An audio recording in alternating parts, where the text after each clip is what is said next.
Welcome back mga kaaldab. Ito na naman po ang inyong lingkod, si Mr. Destiny at magbibigay po tayo ng pinakamainit na update po ngayon sa social media mga kaaldab. Trending na naman po si Maine Polkerson pero ang nakakagulantang din to trending din po ang pagboboykot ng Aldab Nation sa Eat Bulaga mga kaaldab. Ebidensya lang ito mga kaaldab at resibo na malakas pa rin po ang Aldab.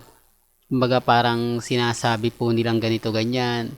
Di po ba? Kaya nga po yung iba nagtatanong, Mr. Destiny, malakas pa rin kayo. Kumbaga marami pa rin sumisimpatya at marami pa rin kakampi ang Aldab Nation. Totoo naman po yun eh. Di po ba? Hindi lang po talaga nila matanggap. Although baka marami mag-react hindi trending Mr. Destiny. Remind ko lang po, celebrity trending, Maine Polkerson. Trending in the Philippines, boycott Eat Bulaga. Po ba? Ngayon siguro kung hindi po kayo updated, hindi nyo makikita yan. Di po ba? Sabi ko nga po sa inyo, ito naman pong mga update natin, base lang naman po sa mga nakakalap nating impormasyon, sa mga nakikita po natin at pahayag po natin. Di po ba? Gaya nga po na sinabi natin, kita mo halatang halata na puyat pa si Maine Polkerson at kitang kita mo sa aura niya na talagang hindi pa siya ready sa 8 Bulaga pero wala yun. Gaya ng sinabi ko, may jet lag pa si Maine Polkerson pero napipilitan siyang bumalik sa 8 Bulaga. Real talk mga kaaldab, kasi sino nga po ba yung sikat dyan? Si Miles, si Maha, si Raisa, di po ba? Si Karen o si Atasha, di po ba? Pero iba po kasi ang galawang Maine Polkerson. Gaya ng sinabi natin, lagi ko itong pinapaliwanag sa mga dumadaan at bumibisita. May mga punchline kasi sina Bossing, sina Tito Sen, Henyo Master Joey De Leon na hirap i-pick up ni Miles. Siyempre ni Karen, di po ba? Kaya nga sabi ko sa inyo mga kaaldab, may mga point na sinasabi ko ito, pinapaliwanag ko ito para lang po sa kaalaman ng lahat. Lalo na nga po sa mga taong dumadaan at bumibisita sa channel ni Mr. Destiny. Kaya nga po kita nyo yung mga sinasabi ko minsan, madali naman pong maintindihan. Hirap lang po talaga sila tanggapin. Hindi po ba? Ayaw nilang magawang tanggapin kasi nga po sa kanila rin naman puputok. Kaya sinasabi ko lang po ito para lang po sa kaalaman ng lahat. Para lang po sa mga taong dumadaan at bumibisita po sa channel ni Mr. Destiny. Ngayon masaya na po ako. Ngayon matatag po ako. Kahit anong sabihin nila, kahit anong gawin nila. Di po ba? Hindi ako nagpapatinag at never naman po tayo nagpapatalo. Kaya nga po yung iba nagtataka. Oh Mr. Destiny, hanggang ngayon matatag ka pa rin. Hanggang ngayon nakikipaglabang ka pa rin sa wala. Di po ba? Okay lang naman po yan kasi hindi naman po natin kumbaga kailangan ng maraming followers, maraming subscriber, di po ba? Ang importante lang naman po kasi dito yung paniniwala po ninyo, yung paninindigan po ninyo. Gaya ko po, Aldab Nation ako since 2015, di na magbabago yon. Naandyan pa rin po, di po ba? Hanggat anuman po mangyari kila Mengay at Isoy, naandito pa rin po tayo sa likod nila para suportahan, para ibigay po lahat 101%. Hindi po ba kaya ako nga po pinupush yung pelikula para magkaalaman, di po ba? Since 2015 2016, di po ba hindi po gumawa ng pelikula? Kaya nga sabi ko sa inyo, although may pelikula po siya, kaya lang hindi talaga sila yung bida. Bukod sa may Baby Love. Di po ba? Real talk mga kaaldab.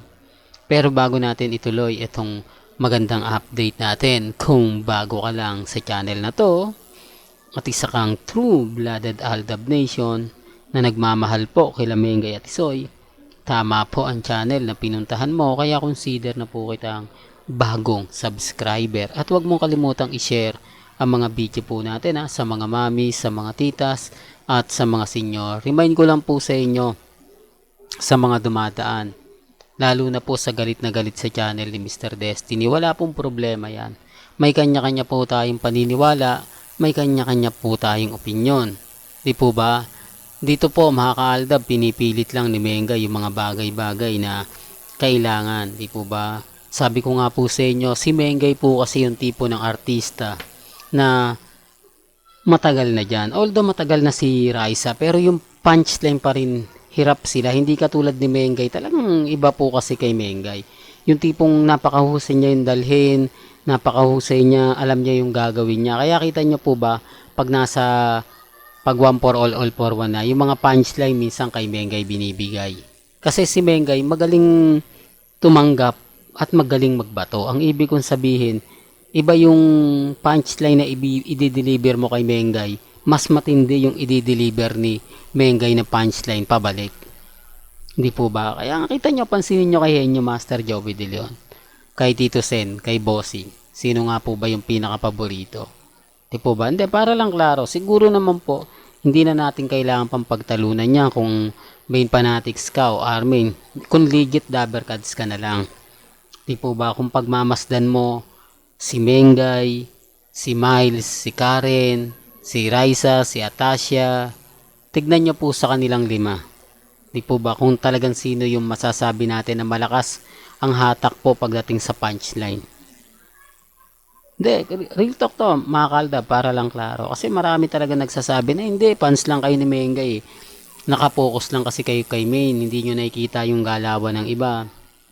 Hindi nyo nakikita yung galawan ng, kumbaga, nila Atasha, nila Karen, nila Miles, nila Raisa, di po ba? Sabi ko nga po sa inyo, madali lang naman po makita. Napakaliit lang ng studio at iilan lang naman po sila. Di po ba? Kaya nga sabi ko sa inyo, relax lang po kayo. Kaya nga po ako nandito para magbigay ng mga kaganapan, magbigay ng mga update. May kita nyo naman po sa live, mababasa nyo naman po yung mga bagay-bagay na kayo na rin po makapagre-react, kayo na rin po makapagkokomento. Sa ngayon, masaya po ako sa mga nababasa natin.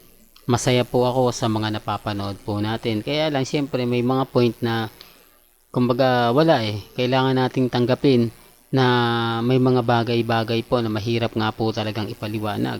Iba po yung takbo sa kanila kapag ako nagbibigay ng update. Unang-una sasabihin agad-agad nila, naku yan, paasa si Mengay, paasa yan. Huwag niyong tatangkiligin yan. Di po ba? Yung tipong galit na galit sila lalo na nga po kapag nababanggit ang pangalan ni Mr. Destiny. Di po ba? Sinasabi ko lang po yung totoo. Sinasabi ko lang po ito base po sa mga nakakalap kong impormasyon. Well, hanggang dito na lang po ang ating latest updates. Kaya kung gusto nyo pa po ng pinaka-latest at sariwang update, abay tumutok lang po kayo dito po sa channel ni Mr. Destiny para updated po kayo sa mga latest at sa mga bagong video po na ilalabas po natin maya-maya lang. Hanggang sa muli, salamat po sa panonood at pakikinig.